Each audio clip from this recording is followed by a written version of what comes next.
सत श्री अकाल। न्यूज़ 18 पंजाब हरियाणा हिमाचल देख रहे सारे दर्शकों का स्वागत। मैं हाँ अमृत वर्दी। बुलेटिन की शुरुआत करते हैं किसानों के अंदोलन दे नाल जो लगातार जारी है। किसानों का संघर्ष भी तेज हो रहा है। अज किसान जथेबंदियां एनडीए के सहयोगियों के नाल मुलाकात करनगियां ते एनडीए दी सहयोगी पार्टियां नूं मंग पत्र दिता जाएगा। यह मंग पत्र होगा सरकार ते दबाव बनाने के लिए कि खेती कानून वापस लैण की मंग की जाएगी। हरियाणा दे विच जेजेपी नूं भी मंग पत्र सौंपिया जाएगा ते मंग ना मनण ते किसानां दे वल्लों विरोध भी किया जाएगा। खेती कानून रद्द करन दी मंग की जाएगी। एनडीए दीआं भाईवाल पार्टियां नूं अज मंग पत्र दिता जाएगा किसानां दे वल्लों ते नाल ही नाल किसानां ने भी कहा है कि जिहड़ी भी भाईवाल पार्टी साडा साथ नहीं देवेगी उसका घेराव भी किया जाएगा। तो फिलहाल बीजेपी दे नाल किसानां दी आमो सामने दी लड़ाई है। इस सब दे विचाले हुण किसानां ने बीजेपी दीआं भाईवाल पार्टियां नूं अपने नाल मिलाउण दी हुण कोशिश कीती है। हालांकि जेकर कोई पार्टी मंग पत्र लैण तो इनकार करदी है या साथ देण तो इनकार करदी है तो उसनूं आउण वाले दिनां दे विच विरोध दा सामना भी करना पै सकदा है।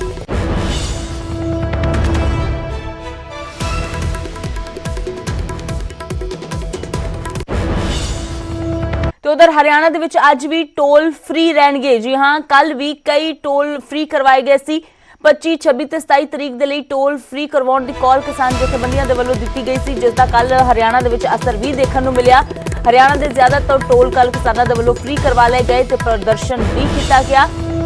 ते इस तो इलावा जो है वो किसानां दे वल्लों कल भी टोल फ्री करवाए जाण दा ऐलान किया गया। तो 3 दिन हरियाणा दे विच टोल फ्री करवाउण दा ऐलान किया गया सी। खेती कानूनों के विरोध दे विच किसानां ने हालांकि पंजाब के टोल काफ़ी समय तो 2 महीने तो उपर का समा हो गया जो फ्री करवाए सी। हुण पंजाब तो बाद हरियाणा की वारी है। किसानों के वल्लों कल तो टोल फ्री करवाउण दा जो काम शुरू किया गया है वो अज भी जारी रहेगा तो कल भी इस तरह टोल फ्री करवाए जाएंगे।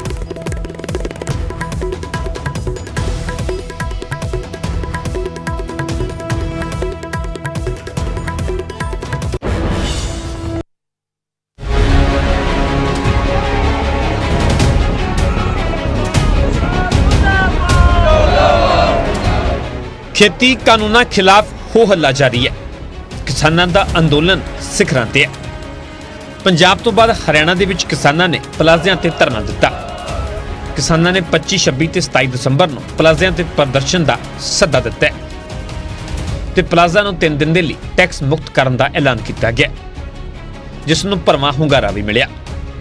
किसानों ने रोहतक, बहादुरगढ़, सिरसा, करनाल, हिसार, गुरुग्राम सने कई इलाकों के विच टोल प्लाज़ियां नूं बंद करके वाहनां नूं मुफ्त दे विच लंघाया। डब वाली कोल प्लाज़े ते तां रात 12 बजे धरना शुरू हो गया। किसानों ने प्रदर्शन किया ते टोल नूं बंद कर दिता गया। इसके लिए बहुत अच्छी बात है और हमें पूरे पीछे भी टोल हमें फ्री मिले हैं और हम बहुत खुशी जाहिर करते हैं कि हमारे टोल मुक्त हो गए हैं। उधर करनाल दे बस्ताड़ा टोल प्लाज़ा नूं भी किसानों ने घेरा पा लिया ते इत्थे ही डेरा लगा लिया गया। किसानों ने जम के प्रदर्शन किया ते प्लाज़ा नूं टोल मुक्त कर दिता। इस मौके पुलिस भी वड्डी गिनती च मौजूद रही। गुरुग्राम दे विच भी यही नज़ारा वेखण नूं मिलिया। किसानों का अंदोलन जारी रहा ते किसानों ने टोल प्लाज़ा ते नारेबाजी भी की ते वाहनां नूं बिना टैक्स दित्तिआं ही जाण दिता गया। हांसी दे विच किसानां दा रोस नजर आया। इत्थे भी खेती कानूनों खिलाफ किसान भड़के हुए ने। किसान रात के 12 बजे ही टोल प्लाज़ा ते पहुंच गए ते इस नूं वाहनां दे लई फ्री कर दिता गया। हमने जो हमारे को मिला है ना ऑर्डर भी टोल बंद होंगे तो ये टोल बंद होने चाहिए। सरकार को पता चल रहा है ये काले कानून वापस ले। हमें कोई ऐसा कोई शौक नहीं है भी हम अपने घर बार छोड़ के आए यहाँ। हम चाहते हैं कि कम से कम इनको आंखें खुलनी चाहिए इनकी। खेती कानूनों का पूरे देश दे विच विरोध हो रहा है। विरोध वजों किसानों ने दिल्ली दीआं सरहदां सील कर दित्तियां ने ते हुण हरियाणा दे विच किसानों ने 3 दिन दिल्ली टोल प्लाज़ा ते कब्जा कर लिया, जिस नाल टोल प्लाज़ा ते किसान डटे हुए ने ते वाहनां नूं मुफ्त दे विच लंघाया जा रहा है। Bureau report, news 18 Punjab. उधर हरियाणा के मुख्यमंत्री मनोहर लाल खट्टर ने कहा कि किसानों का यह कोई चंगा तरीका नहीं है। टोल फ्री करवाउण नाल ना किसी नूं कोई लाभ होवेगा ते ना ही कोई हानि है। ये ठीक है, आंदोलन के उनके अपने प्रकार हैं, लेकिन मैं समझता हूँ ये कोई बहुत अच्छा प्रकार नहीं है, क्योंकि टोल फ्री कराने से किसी को ना लाभ है ना हानि है। टोल वालों को भी हानि इसलिए नहीं होती कि जितने दिन टोल फ्री कराएंगे उनको ये शर्तें होती है, कंडीशन होती है कि उतने दिन को अतिरिक्त बाद में टोल लेने का अधिकार मिल जाता है। इसलिए अगर 10 दिन मानो बंद भी रहेगा, आज नहीं देगी जनता तो जो समय का आखिरी दिन है उस समय देना पड़ेगा। तो अल्टीमेटली जनता आज ना दे करके बाद में देगी। 2 दिन 3 दिन बंद रहने से ना तो सरकार का इसमें कोई लॉस है, ना टोल वालों का लॉस है, ना किसी को लाभ है। तो इसलिए ये एक कार्यक्रम उन्होंने दिया है, क्यों दिया मैं कह नहीं सकता। ਤਾਂ ਕਿਸਾਨ ਅੰਦੋਲਨ ਸਿਰਫ ਪੰਜਾਬ ਹਰਿਆਣਾ ਤੱਕ ਸੀਮਿਤ ਨਹੀਂ ਰਹਿ ਗਿਆ, ਬਲਕਿ ਦੇਸ਼ ਦੇ ਵੱਖ-ਵੱਖ ਸੂਬਿਆਂ ਦੇ ਵਿੱਚ ਇਸ ਦਾ ਅਸਰ ਦੇਖਣ ਨੂੰ ਮਿਲ ਰਿਹਾ ਹੈ। ਹੁਣ ਉੱਤਰਾਖੰਡ ਦੇ ਬਾਜਪੁਰ ਦੇ ਵਿੱਚ ਜ਼ਬਰਦਸਤ ਹੰਗਾਮਾ ਦੇਖਣ ਨੂੰ ਮਿਲਿਆ ਹੈ। ਇੱਥੇ ਕਿਸਾਨਾਂ ਨੇ ਬੈਰੀਕੇਡ ਤੇ ਹੀ ਟਰੈਕਟਰ ਚੜਾ ਦਿੱਤੇ। ਜੀ ਹਾਂ, ਕਿਸਾਨਾਂ ਨੂੰ ਰੋਕਣ ਦੀ ਇੱਥੇ ਕੋਸ਼ਿਸ਼ ਕੀਤੀ ਗਈ। ਰੋਕਣ ਲਈ ਜੋ ਬੈਰੀਕੇਡਿੰਗ ਕੀਤੀ ਗਈ ਸੀ, ਕਿਸਾਨਾਂ ਨੇ ਉਸ ਬੈਰੀਕੇਡਿੰਗ ਦੇ ਉੱਪਰ ਹੀ ਟਰੈਕਟਰ ਚੜਾ ਦਿੱਤੇ। ਇਹ ਤਸਵੀਰਾਂ ਤੁਸੀਂ ਦੇਖ ਰਹੇ ਹੋ। ਕਿਸਾਨ ਦਿੱਲੀ ਵੱਲ ਵੱਧ ਰਹੇ ਸੀ। ਉੱਤਰਾਖੰਡ ਦੇ ਕਿਸਾਨ ਬਾਜਪੁਰ ਬਾਰਡਰ ਤੇ ਹੀ ਇਹਨਾਂ ਨੂੰ ਰੋਕਣ ਦੀ ਜੋ ਕੋਸ਼ਿਸ਼ ਹੋਈ ਤੇ ਉਸ ਤੋਂ ਬਾਅਦ ਕਿਸਾਨਾਂ ਨੇ बैरिकेड के ऊपर ही ट्रैक्टर चढ़ा दिए।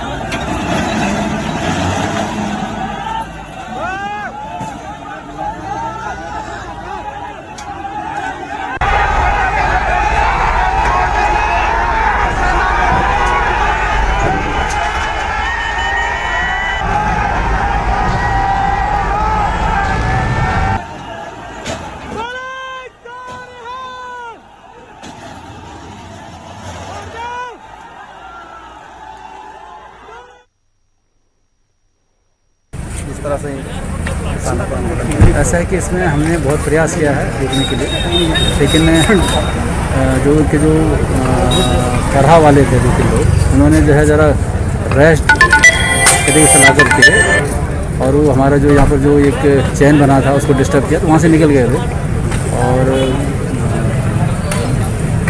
उसमें इसको और कैसे व्यवस्था देखते हैं। सर क्या उन पर कार्रवाई वगैरह भी होगी? देखते हैं, कार्रवाई होगी, वीडियोग्राफी वगैरह। ਤਾਂ ਜਿੱਥੇ ਉੱਤਰਾਖੰਡ ਦੇ ਬਾਜਪੁਰ 'ਚ ਜ਼ਬਰਦਸਤ ਹੰਗਾਮਾ ਹੋਇਆ, ਕਿਸਾਨਾਂ ਨੇ ਬੈਰੀਕੇਡ ਤੇ ਟਰੈਕਟਰ ਚੜਾ ਦਿੱਤੇ। ਉੱਥੇ ਹੀ ਕਿਸਾਨਾਂ ਨੇ ਹਰਿਆਣਾ ਦੇ ਪਲਵਲ ਦੇ ਵਿੱਚ NH 48 ਤੇ ਖੇੜਾ ਬਾਰਡਰ ਨੂੰ ਪੂਰੀ ਤਰ੍ਹਾਂ ਜਾਮ ਕਰ ਦਿੱਤਾ। ਦਿੱਲੀ ਜਾਣ ਵਾਲੇ ਹਾਈਵੇ ਤੇ ਕਿਸਾਨਾਂ ਨੇ ਪੱਕਾ ਡੇਰਾ ਲਗਾ ਦਿੱਤਾ ਤੇ ਖੇਤੀ ਕਾਨੂੰਨਾਂ ਦਾ ਵਿਰੋਧ ਇੱਥੇ ਕੀਤਾ ਜਾ ਰਿਹਾ ਹੈ।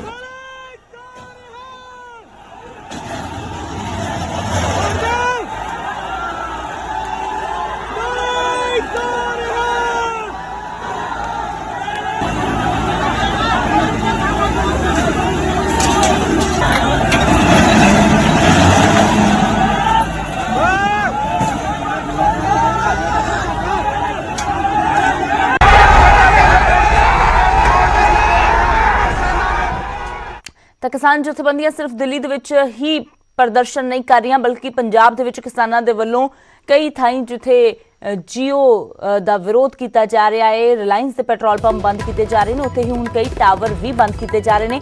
ਇਸ ਸਭ ਦੇ ਵਿਚਾਲੇ ਮੁੱਖ ਮੰਤਰੀ ਕੈਪਟਨ ਅਮਰਿੰਦਰ ਸਿੰਘ ਨੇ ਕਿਸਾਨ ਜਥੇਬੰਦੀਆਂ ਨੂੰ ਅਪੀਲ ਕੀਤੀ ਹੈ ਕਿ ਸੂਬੇ 'ਚ ਟੈਲੀਕਾਮ ਸੇਵਾਵਾਂ ਪ੍ਰਭਾਵਿਤ ਨਾ ਕੀਤੀਆਂ ਜਾਣ, ਕਿਉਂਕਿ ਉਸ ਦੇ ਨਾਲ ਆਮ ਲੋਕਾਂ ਨੂੰ ਪਰੇਸ਼ਾਨੀ ਹੁੰਦੀ ਹੈ। ਮੁੱਖ ਮੰਤਰੀ ਨੇ ਅਪੀਲ ਕੀਤੀ ਕਿ ਜਿਸ ਤਰ੍ਹਾਂ ਤੁਸੀਂ ਪਹਿਲਾਂ ਅਨੁਸ਼ਾਸਨ 'ਚ ਰਹਿ ਕੇ ਅੰਦੋਲਨ ਕੀਤਾ ਹੈ, ਉਸੇ ਤਰ੍ਹਾਂ ਹੀ ਜਾਰੀ ਰੱਖੋ। ਕੋਈ ਅਜਿਹੀ ਗਤੀਵਿਧੀ ਨਾ ਕਰੋ ਜਿਸ ਨਾਲ ਆਮ ਲੋਕਾਂ ਨੂੰ ਪਰੇਸ਼ਾਨੀ ਹੋਵੇ। ਮੁੱਖ ਮੰਤਰੀ ਨੇ ਕਿਹਾ ਕਿ ਕੋਵਿਡ ਦੇ ਸਮੇਂ 'ਚ ਟੈਲੀਕਾਮ ਸੇਵਾਵਾਂ ਬਹੁਤ ਅਹਿਮ ਨੇ, ਇਸ ਲਈ ਉਹ ਪ੍ਰਭਾਵਿਤ ਨਹੀਂ ਹੋਣੀਆਂ ਚਾਹੀਦੀਆਂ। ਸੀਐਮ ਨੇ ਕਿਹਾ ਜੇ ਧੱਕੇ ਨਾਲ ਜਾ ਕੇ ਟਾਵਰਾਂ ਦੀ ਬਿਜਲੀ ਕੱਟੀ ਜਾਵੇਗੀ ਤੇ ਮੁਲਾਜ਼ਮਾਂ ਨਾਲ ਧੱਕਾ ਮੁੱਕੀ ਕੀਤੀ ਜਾਵੇਗੀ ਤਾਂ ਇਹ ਠੀਕ ਨਹੀਂ ਹੋਵੇਗਾ। ਇਸ ਨਾਲ ਸੂਬੇ ਤੇ ਮਾੜਾ ਅਸਰ ਪਵੇਗਾ ਤੇ ਇਸ ਤਰ੍ਹਾਂ ਦਾ ਕੋਈ ਵੀ ਕਦਮ ਸੂਬੇ ਦੀ ਆਰਥਿਕਤਾ ਨੂੰ ਤਬਾਹ ਕਰ ਦੇਵੇਗਾ। ਮੁੱਖ ਮੰਤਰੀ ਦੇ ਕੋਲ ਟਾਵਰ ਐਂਡ ਇਨਫਰਾਸਟ੍ਰਕਚਰ ਪ੍ਰੋਵਾਈਡਰਜ਼ ਐਸੋਸੀਏਸ਼ਨ ਨੇ ਇਸ ਸੰਬੰਧੀ ਸ਼ਿਕਾਇਤ ਕੀਤੀ ਸੀ ਕਿ ਕਿਸਾਨ ਜਬਰੀ ਟਾਵਰਾਂ ਦੀ ਬਿਜਲੀ ਸਪਲਾਈ ਕੱਟ ਰਹੇ ਨੇ, ਜਿਸ ਨਾਲ ਟੈਲੀਕਾਮ ਸੇਵਾਵਾਂ ਪ੍ਰਭਾਵਿਤ ਹੋ ਰਹੀਆਂ ਨੇ।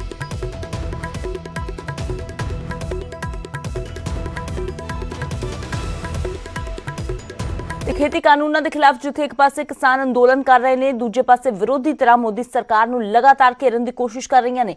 ਸ਼ੁੱਕਰਵਾਰ ਨੂੰ ਆਮ ਆਦਮੀ ਪਾਰਟੀ ਦੇ ਸਾਂਸਦ ਸੰਜੇ ਸਿੰਘ ਤੇ ਭਗਵੰਤ ਮਾਨ ਨੇ ਸੰਸਦ ਭਵਨ 'ਚ ਪੀਐਮ ਮੋਦੀ ਦੇ ਸਾਹਮਣੇ ਜੰਮ ਕੇ ਨਾਅਰੇਬਾਜ਼ੀ ਕੀਤੀ।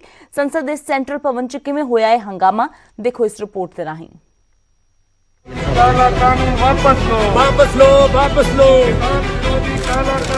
ਇਹ ਸੰਸਦ ਦਾ ਸੈਂਟਰਲ ਹਾਲ ਹੈ ਜਿੱਥੇ ਪ੍ਰਧਾਨ ਮੰਤਰੀ ਦੇ ਸਾਹਮਣੇ ਆਮ ਆਦਮੀ ਪਾਰਟੀ ਦੇ ਲੋਕ ਸਭਾ ਮੈਂਬਰ ਭਗਵੰਤ ਮਾਨ ਤੇ ਸੰਜੇ ਸਿੰਘ ਹੱਥਾਂ ਦੇ ਵਿੱਚ ਪੋਸਟਰ ਫੜ ਕੇ ਨਾਅਰੇਬਾਜ਼ੀ ਕਰ ਰਹੇ ਨੇ ਅਤੇ ਖੇਤੀ ਕਾਨੂੰਨ ਰੱਦ ਕਰਨ ਦੀ ਮੰਗ ਕਰ ਰਹੇ ਨੇ। किसान विरोधी काला कानून वापस लो, एमएसपी की गारंटी दो, किसान विरोधी काला कानून। ਦਰਅਸਲ ਪਾਰਲੀਮੈਂਟ ਦੇ ਸੈਂਟਰਲ ਹਾਲ ਦੇ ਵਿੱਚ ਮਦਨ ਮੋਹਨ ਮਾਲਵੀਆ ਅਤੇ ਸਾਬਕਾ ਪ੍ਰਧਾਨ ਮੰਤਰੀ ਅਟਲ ਬਿਹਾਰੀ ਵਾਜਪਾਈ ਦੀ ਜਯੰਤੀ ਦੇ ਮੌਕੇ ਸਮਾਗਮ ਹੋ ਰਿਹਾ ਸੀ। ਪ੍ਰਧਾਨ ਮੰਤਰੀ ਦੋਵੇਂ ਸ਼ਖਸੀਅਤਾਂ ਨੂੰ ਸ਼ਰਧਾਂਜਲੀ ਦੇਣ ਪਹੁੰਚੇ ਸਨ ਅਤੇ ਇਸੇ ਦੌਰਾਨ ਆਮ ਆਦਮੀ ਪਾਰਟੀ ਦੇ ਲੋਕ ਸਭਾ ਮੈਂਬਰ ਭਗਵੰਤ ਮਾਨ ਤੇ ਸੰਜੇ ਸਿੰਘ ਨੇ ਹੰਗਾਮਾ ਕਰਨਾ ਸ਼ੁਰੂ ਕਰ ਦਿੱਤਾ। ਹੱਥਾਂ ਦੇ ਵਿੱਚ ਪੋਸਟਰ ਫੜ ਕੇ ਖੇਤੀ ਕਾਨੂੰਨ ਰੱਦ ਕਰਨ ਦਾ ਨਾਰਾ ਲਾਇਆ ਗਿਆ। ਪੋਸਟਰਾਂ ਉੱਤੇ ਲਿਖਿਆ ਹੋਇਆ ਸੀ ਕਾਲਾ ਕਾਨੂੰਨ ਵਾਪਸ ਲਓ, ਐਮਐਸਪੀ ਦਾ ਕਾਨੂੰਨੀ ਅਧਿਕਾਰ ਦਿਓ। ਇਸ ਮੌਕੇ ਲੋਕ ਸਭਾ ਦੇ ਸਪੀਕਰ ਓਮ ਬਿਰਲਾ ਤੋਂ ਇਲਾਵਾ ਵਿਰੋਧੀ ਧਿਰ ਦੇ ਆਗੂ ਅਧੀਰ ਰੰਜਨ ਅਤੇ ਰਾਜ ਸਭਾ ਵਿੱਚ ਕਾਂਗਰਸ ਦੇ ਆਗੂ ਗੁਲਾਮ ਨਬੀ ਆਜ਼ਾਦ ਵੀ ਮੌਜੂਦ ਸਨ। ਪਰ ਪ੍ਰਧਾਨ ਮੰਤਰੀ ਇਹਨਾਂ ਪ੍ਰਦਰਸ਼ਨਕਾਰੀਆਂ ਨੂੰ ਨਜ਼ਰਅੰਦਾਜ਼ ਕਰਕੇ ਉੱਥੋਂ ਰਵਾਨਾ ਹੋ ਗਏ। ਹਾਲਾਂਕਿ ਭਗਵੰਤ ਮਾਨ ਪਿੱਛੋਂ ਆਵਾਜ਼ ਮਾਰਦੇ ਸੁਣਾਈ ਦੇ ਰਹੇ ਨੇ ਅਤੇ ਕਹਿ ਰਹੇ ਨੇ ਕਿ ਅੰਨਦਾਤਾ ਠੰਡ ਵਿੱਚ ਮਰ ਰਿਹਾ ਹੈ।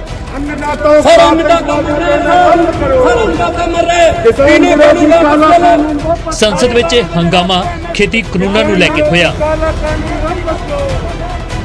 ਦੇਸ਼ ਦੇ ਪਾਰਲੀਮੈਂਟ ਦੇ ਵਿੱਚ ਸੈਂਟਰ ਹਾਲ ਵਿਖੇ ਦੇਸ਼ ਦੇ ਪ੍ਰਧਾਨ ਮੰਤਰੀ ਜਦੋਂ ਆਏ ਤਾਂ ਉਸ ਸਮੇਂ ਪੰਜਾਬ ਦੇ ਆਮ ਆਦਮੀ ਪਾਰਟੀ ਦੇ ਪ੍ਰਧਾਨ ਸਰਦਾਰ ਭਗਵੰਤ ਸਿੰਘ ਮਾਨ, ਸੰਜੇ ਸਿੰਘ ਜੀ ਨੇ ਉਹਨਾਂ ਦਾ ਜ਼ੋਰਦਾਰ ਵਿਰੋਧ ਕੀਤਾ। ਉੱਥੇ ਦੇਸ਼ ਦੇ ਕਿਸਾਨਾਂ ਦੀ ਗੱਲ ਰੱਖੀ, ਉੱਥੇ ਪੰਜਾਬ ਦੇ ਕਿਸਾਨਾਂ ਦੀ ਗੱਲ ਰੱਖੀ, ਉੱਥੇ ਤਿੰਨੇ ਕਾਲੇ ਕਾਨੂੰਨ ਵਾਪਸ ਕਰਾਉਣ ਦੀ ਗੱਲ ਰੱਖੀ। ਪਰ ਲੇਕਿਨ ਮੈਂ ਸਮਝਦਾ ਦੇਸ਼ ਦੇ ਪ੍ਰਧਾਨ ਮੰਤਰੀ ਸਾਹਿਬ ਨੇ ਆਪਣਾ ਗੈਰ ਜ਼ਿੰਮੇਵਾਰੀ ਰਵੱਈਆ ਦਿਖਾਇਆ। ਉਧਰ ਬੀਜੇਪੀ ਦੇ ਲੀਡਰਾਂ ਨੂੰ ਆਮ ਆਦਮੀ ਪਾਰਟੀ ਦਾ ਪ੍ਰਦਰਸ਼ਨ ਹਜਮ ਨਹੀਂ ਹੋ ਰਿਹਾ। ਬੀਜੇਪੀ ਲੀਡਰ ਆਖ ਰਹੇ ਨੇ ਕਿ ਪ੍ਰਧਾਨ ਮੰਤਰੀ ਨੂੰ ਮਿਲ ਕੇ ਵਿਰੋਧ ਜਤਾਇਆ ਜਾ ਸਕਦਾ ਹੈ, ਪਰ ਇਸ ਤਰ੍ਹਾਂ ਨਾਅਰੇਬਾਜ਼ੀ ਕਰਨਾ ਚੰਗੀ ਗੱਲ ਨਹੀਂ ਹੈ। एमएसपी की गारंटी दो। बड़ी अफसोसनाक गल है और ये वो लोग करते हैं जिहड़े लोकतंत्र 'च यकीन नहीं रखते, क्योंकि मैंबर पार्लीमेंट्स जिहड़े आ वो कदे भी प्रधानमंत्री नूं मिल सकते हैं, पर वो मिल के गल करन दी बजाय इस तरह की हरकत करना, वो जिन्ने भी लोग आज़ादी दे घुलाटीए रहे उन्हां सारिਆਂ ਦਾ एक तरह का अपमान है। ਖੇਤੀ ਕਾਨੂੰਨਾਂ ਨੂੰ ਲੈ ਕੇ ਇੱਕ ਪਾਸੇ ਕਿਸਾਨ ਅੰਦੋਲਨ ਕਰ ਰਹੇ ਨੇ ਤਾਂ ਦੂਜੇ ਪਾਸੇ ਵਿਰੋਧੀ ਧਿਰਾਂ ਸਰਕਾਰ ਨੂੰ ਘੇਰਨ ਦੀ ਕੋਸ਼ਿਸ਼ ਕਰ ਰਹੀਆਂ ਨੇ ਅਤੇ ਕਾਨੂੰਨ ਰੱਦ ਕਰਵਾਉਣ ਦੀ ਮੰਗ ਤੇ ਅੜ ਗਈਆਂ ਨੇ। Bureau report, news 18।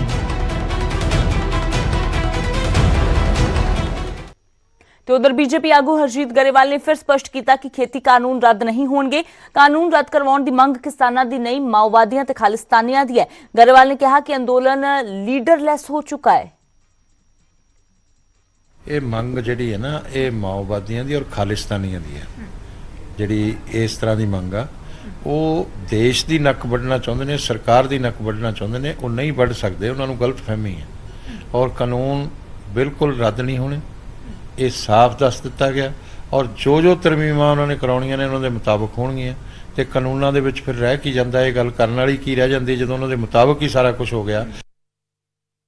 ਕਿਸਾਨ ਜਥੇਬੰਦੀਆਂ ਜਿਹੜੀਆਂ ਨੇ ਇਹ ਲੀਡਰਸ ਨੇ, ਇਹਨਾਂ ਨੇ ਦਿਸ਼ਾ ਵੀ ਦੇਣੀ ਹੁੰਦੀ ਹੈ, ਡਾਇਰੈਕਸ਼ਨ ਵੀ ਦੇਣੀ ਹੁੰਦੀ ਹੈ ਔਰ ਲੀਡਰਸ਼ਿਪ ਵੀ ਦੇਣੀ ਹੁੰਦੀ ਹੈ। ਔਰ ਉਹਦੇ 'ਚ ਨਾ ਤਾਂ ਇਹ ਦਿਸ਼ਾ ਦੇ ਪਾ ਰਹੇ ਆ, ਇਹ ਡਾਇਰੈਕਸ਼ਨਲੈਸ ਹੋ ਗਿਆ ਔਰ ਲੀਡਰਲੈਸ ਹੋ ਗਿਆ ਅੰਦੋਲਨ ਜਿਹੜਾ। ਤੇ ਗੱਲ ਕਰਦੇ ਹਾਂ ਜੀਂਦ ਦੀ, ਜਿੱਥੇ ਕਿਸਾਨਾਂ ਨੇ ਪੀਐਮ ਮੋਦੀ ਦੇ ਸੰਵਾਦ ਪ੍ਰੋਗਰਾਮ ਦੇ ਵਿਰੋਧ ਵਿੱਚ ਥਾਲੀਆਂ ਵਜਾਈਆਂ। ਕਿਸਾਨਾਂ ਦਾ ਕਹਿਣਾ ਹੈ ਕਿ ਜਦੋਂ ਪੀਐਮ ਸਾਡੀ ਨਹੀਂ ਸੁਣਦੇ ਤਾਂ ਅਸੀਂ ਪੀਐਮ ਦੀ ਕਿਉਂ ਸੁਣੀਏ। ਕਿਸਾਨਾਂ ਨੇ ਕਿਹਾ ਥਾਲੀ ਵਜਾ ਕੇ ਪੀਐਮ ਮੋਦੀ ਨੂੰ ਉਹਨਾਂ ਦੀ ਭਾਸ਼ਾ 'ਚ ਹੀ ਜਵਾਬ ਦਿੱਤਾ ਗਿਆ। ਉਧਰ ਸਿਰਸਾ 'ਚ ਕਿਸਾਨਾਂ ਨੇ ਖੇਤੀ ਕਾਨੂੰਨਾਂ ਦੇ ਵਿਰੋਧ ਵਿੱਚ ਨਗਾੜੇ ਵੀ ਵਜਾਏ। ਤਾਂ ਇਹ ਤਸਵੀਰਾਂ ਦੋ ਤੁਸੀਂ ਦੇਖ ਸਕਦੇ ਹੋ। ਕੱਲ ਪ੍ਰਧਾਨ ਮੰਤਰੀ ਦੇ ਵੱਲੋਂ ਸੰਵਾਦ ਕੀਤਾ ਗਿਆ ਦੇਸ਼ ਦੇ ਕਿਸਾਨਾਂ ਦੇ ਨਾਲ, ਤੇ ਇਸ ਦੌਰਾਨ ਦੋ ਥਾਵਾਂ ਤੇ ਕਿਤੇ ਥਾਲੀਆਂ ਵਜਾ ਕੇ ਕਿਤੇ ਨਗਾੜੇ ਵਜਾ ਕੇ ਜੀਂਦ ਅਤੇ ਸਿਰਸਾ ਦੇ ਵਿੱਚ ਪ੍ਰਧਾਨ ਮੰਤਰੀ ਦੇ ਇਸ ਪ੍ਰੋਗਰਾਮ ਦਾ ਵਿਰੋਧ ਕੀਤਾ ਗਿਆ।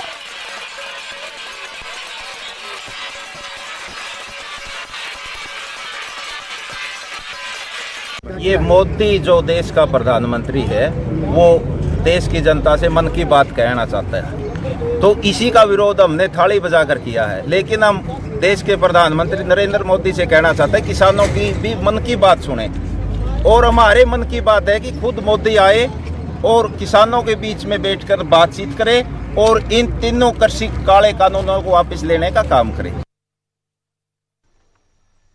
ਉਧਰ ਖੇਤੀ ਕਾਨੂੰਨਾਂ ਦੇ ਖਿਲਾਫ ਕਿਸਾਨਾਂ ਦਾ ਰੋਸ ਪ੍ਰਦਰਸ਼ਨ ਲਗਾਤਾਰ ਜਾਰੀ ਹੈ। ਜੰਡਿਆਲਾ ਗੁਰੂ 'ਚ ਕਿਸਾਨਾਂ ਨੇ ਵਿਲੱਖਣ ਢੰਗ ਦੇ ਨਾਲ ਸਰਕਾਰ ਖਿਲਾਫ ਰੋਸ ਜਤਾਇਆ ਤੇ ਦਿੱਲੀ ਮੋਰਚੇ 'ਚ ਸ਼ਾਮਲ ਹੋਣ ਦੀ ਚੇਤਾਵਨੀ ਦਿੱਤੀ।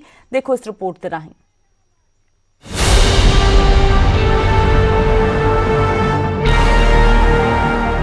ਇਹ ਤਿਆਰੀ ਕਿਸੇ ਦੰਗਲ ਦੀ ਨਹੀਂ, ਕਿਸੇ ਜੰਗ ਦੀ ਨਹੀਂ। ਇਹ ਅਨੋਖਾ ਪ੍ਰਦਰਸ਼ਨ ਤਾਂ ਖੇਤੀ ਕਾਨੂੰਨਾਂ ਦੇ ਖਿਲਾਫ ਹੈ ਤੇ ਦਿੱਲੀ ਮੋਰਚੇ ਦੀ ਤਿਆਰੀ ਹੈ। ਤਸਵੀਰਾਂ ਅੰਮ੍ਰਿਤਸਰ ਦੇ ਜੰਡਿਆਲਾ ਦੀਆਂ ਨੇ, ਜਿੱਥੇ ਕਿਸਾਨਾਂ ਨੇ ਵਿਲੱਖਣ ਢੰਗ ਦੇ ਨਾਲ ਪ੍ਰਦਰਸ਼ਨ ਕੀਤਾ ਹੈ। ਡੰਡ ਬੈਠਕਾਂ ਕੱਢ ਕੇ ਤੇ ਘੋਲ ਕਰਕੇ ਕਿਸਾਨਾਂ ਨੇ ਸਰਕਾਰ ਨੂੰ ਚੇਤਾਵਨੀ ਦਿੱਤੀ ਹੈ ਤੇ ਕਿਹਾ ਹੈ ਕਿ ਜੇ ਖੇਤੀ ਕਾਨੂੰਨ ਰੱਦ ਨਾ ਹੋਏ ਤਾਂ ਉਹ ਵੀ ਦਿੱਲੀ ਮੋਰਚੇ ਦੇ ਵਿੱਚ ਸ਼ਾਮਲ ਹੋ ਜਾਣਗੇ। ਕਬੱਡੀ ਵੀ ਖੇਡ ਤੇ ਬੈਠਕਾਂ ਵੀ ਕਈਆਂ ਭਾਰੀਆਂ ਦਿਹਾੜੀਆਂ ਬਣਾਈਆਂ ਵਾ ਤੇ ਕਾਲੇ ਕੂਣ ਦਰਦ ਕਰਦੇ ਫੇਰ ਬਚੂਗਾ ਤਾਂ ਨਹੀਂ ਵੱਧਦਾ। ਇਹ ਅੱਕ ਦੇ ਜਿਹੜੇ ਆਪਣੀਆਂ ਵਾ ਬਿਜਲੀ ਬੋਰਡ ਦੇ ਦਰਦ ਮੰਡੀ ਬੋਰਡ ਤੋਂ ਰਿਹਾ ਵਾ, ਉਹ ਅਸੀਂ ਨਹੀਂ ਟੁੱਟਣ ਦੇਣੇ, ਅਸੀਂ ਰੱਦ ਕਰਾ ਕੇ ਜਾਣਾ। ਖੇਤੀ ਕਾਨੂੰਨਾਂ ਖਿਲਾਫ ਕਿਸਾਨ ਧਰਨੇ ਤੇ ਬੈਠੇ ਹੋਏ ਨੇ। ਜੰਡਿਆਲਾ 'ਚ ਵੀ ਪਿਛਲੇ ਕਰੀਬ 3 ਮਹੀਨਿਆਂ ਤੋਂ ਖੇਤੀ ਕਾਨੂੰਨਾਂ ਖਿਲਾਫ ਪ੍ਰਦਰਸ਼ਨ ਹੋ ਰਹੇ ਨੇ ਤੇ ਹੁਣ ਇੱਥੋਂ ਕਿਸਾਨਾਂ ਨੇ ਦਿੱਲੀ ਮੋਰਚੇ ਦੀ ਤਿਆਰੀ ਸ਼ੁਰੂ ਕਰ ਦਿੱਤੀ ਹੈ, ਜਿਸ ਦੀ ਸ਼ੁਰੂਆਤ ਕਿਸਾਨਾਂ ਨੇ ਬੈਠਕਾਂ ਕੱਢ ਕੇ ਕੀਤੀ। ਕਿਸਾਨਾਂ ਨੇ ਸਰਕਾਰ ਨੂੰ ਖੇਤੀ ਕਾਨੂੰਨ ਰੱਦ ਕਰਨ ਦੀ ਮੰਗ ਕੀਤੀ ਹੈ। ਪੂਰੀ ਤਿਆਰੀ ਦਿੱਲੀ ਜਾ ਆਏ ਆ, 16 ਦਿਨ ਲਾ ਆਏ ਆ। ਹੁਣ ਤੇ ਫੇਰ ਸਾਨੂੰ ਬਹੁਤ ਸਮਰਥਨ ਮਿਲਦਾ ਪਿੰਡ ਦੇ ਵਿੱਚੋਂ ਕਿ ਅੱਗੇ 4-4 3-3 ਪਿੰਡਾਂ ਤੋਂ ਟਰਾਲਾ ਕੀਤਾ ਸੀ, ਹੁਣ ਕਹਿੰਦੇ ਵੀ 2 ਟਰਾਲੇ ਇਕੱਠੇ ਇੱਕ ਪਿੰਡ ਚੋਂ ਕਰੀਏ। ਇਹ ਕਰਕੇ ਅਸੀਂ ਫੇਰ ਜਦੋਂ ਵੀ ਸਾਨੂੰ ਪਾਰਟੀ ਦਾ ਹੁਕਮ ਹੋਊਗਾ ਅਸੀਂ ਉਹਨਾਂ ਦੇ ਨਾਲ ਸਿਰ ਮੱਥੇ ਤਿਆਰ। ਕਿਸਾਨਾਂ ਦੇ ਅੰਦੋਲਨ ਨੂੰ ਨੌਜਵਾਨਾਂ ਸਣੇ ਔਰਤਾਂ ਤੇ ਬਜ਼ੁਰਗਾਂ ਦਾ ਵੀ ਸਾਥ ਮਿਲ ਰਿਹਾ। ਇੱਕ ਪਾਸੇ ਕਿਸਾਨਾਂ ਨੇ ਦਿੱਲੀ ਡੇਰੇ ਲਾਏ ਹੋਏ ਨੇ ਤਾਂ ਦੂਜੇ ਪਾਸੇ ਪੰਜਾਬ ਦੇ ਵਿੱਚ ਵੀ ਰੋਸ ਪ੍ਰਦਰਸ਼ਨਾਂ ਦਾ ਦੌਰ ਜਾਰੀ ਹੈ। ਕਿਸਾਨ ਅਨੋਖੇ ਢੰਗ ਦੇ ਨਾਲ ਖੇਤੀ ਕਾਨੂੰਨਾਂ ਖਿਲਾਫ ਰੋਸ ਜਤਾ ਰਹੇ ਨੇ। ਜੰਡਿਆਲਾ ਤੋਂ ਮੇਜਰ ਸਿੰਘ, ਨਿਊਜ਼ 18 ਪੰਜਾਬ।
लासानी शहादत ਨੂੰ ਸਮਰਪਿਤ ਸ਼ਹੀਦੀ ਜੋੜ ਮੇਲ ਦਾ ਅੱਜ ਦੂਸਰਾ ਦਿਨ ਹੈ। ਫਤਿਹਗੜ੍ਹ ਸਾਹਿਬ ਦੇ ਵਿੱਚ ਕੱਲ੍ਹ ਇਸ ਦਾ ਆਗਾਜ਼ ਹੋਇਆ ਸੀ ਤੇ ਅੱਜ ਕੀਰਤਨ ਦਰਬਾਰ ਸਜਾਏ ਜਾਣਗੇ ਤੇ ਜੋੜ ਮੇਲ ਦੇ ਆਖਰੀ ਦਿਨ ਗੁਰਦੁਆਰਾ ਫਤਿਹਗੜ੍ਹ ਸਾਹਿਬ ਤੋਂ ਗੁਰਦੁਆਰਾ ਜੋਤੀ ਸਰੂਪ ਤੱਕ ਵੈਰਾਗਮਈ ਨਗਰ ਕੀਰਤਨ ਵੀ ਸਜਾਇਆ ਜਾਵੇਗਾ। ਇਸ ਮੁਕੱਦਸ ਧਰਤੀ ਤੇ ਸਜਦਾ ਕਰਨ ਦੇ ਲਈ ਦੇਸ਼ਾਂ ਵਿਦੇਸ਼ਾਂ ਚੋਂ ਹਜ਼ਾਰਾਂ ਦੀ ਗਿਣਤੀ ਵਿੱਚ ਸੰਗਤ ਪਹੁੰਚ ਰਹੀ ਹੈ ਤੇ ਉਹਨਾਂ ਨਿੱਕੀਆਂ ਜਿੰਦਾਂ ਜਿਨ੍ਹਾਂ ਨੇ ਵੱਡਾ ਸਾਕਾ ਕਰ ਦਿੱਤਾ ਉਹਨਾਂ ਨੂੰ ਨਮਨ ਕੀਤਾ ਜਾ ਰਿਹਾ ਹੈ, ਕਿਉਂਕਿ ਇਸ ਦੁਨੀਆ ਦੇ ਵਿੱਚ